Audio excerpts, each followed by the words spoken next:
Vinicius, Lamine ইয়ামালদের মতো বর্ণবাদের শিকার হলেন বাংলার পোস্টার বয় হামজা দেওয়ান চৌধুরী। আবার সেই গালাগালির প্রতিবাদ করায় হামজাকে হলুদ কার্ড দেখালেন রেফারি।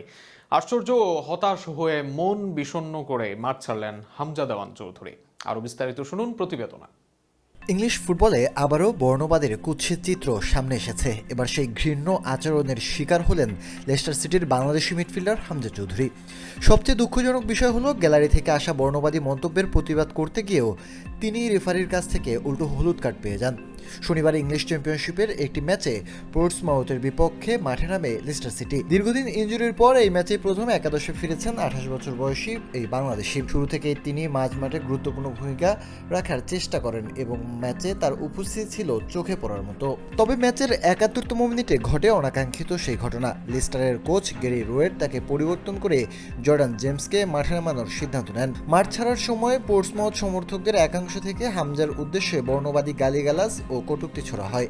এই আচরণে স্বাভাবিকভাবেই ক্ষুব্ধ হয়ে পড়েন হামজা। তিনি রেফারির দৃষ্টি আকর্ষণ করে বিষয়টি জানানোর চেষ্টা করেন যে গ্যালারি থেকে তার বিরুদ্ধে বর্ণবাদীর মন্তব্য করা হচ্ছে, কিন্তু আশ্চর্যজনকভাবে রেফারি ঘটনাটির গুরুত্ব না বুঝে উল্টা তাকে হলুদ কার্ড দেখান। এমন সিদ্ধান্তে মাঠেই হতাশা ও ক্ষোভে ভেঙে পড়েন এই মিডফিল্ডার।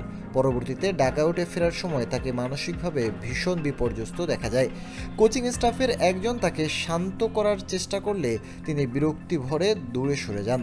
বেঞ্চে বসেও তাকে মাথা নিচু করে হাত দিতে, মুখ ঢেকে বসে থাকতে দেখা যায়, যা তার ভেতরের কষ্ট স্পষ্ট করে।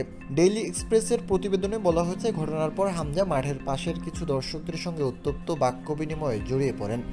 মাঠের বাইরের এই বিবাদ আর হতাশার পাশাপাশি পোর্টসমাউথের কাছে 1-0 গোলের পরাজয়ে দলটি আরও বিপাকে পড়ে গেছে এবং এখন তারা অবনমন অঞ্চলের খুব কাছাকাছি অবস্থান করছে।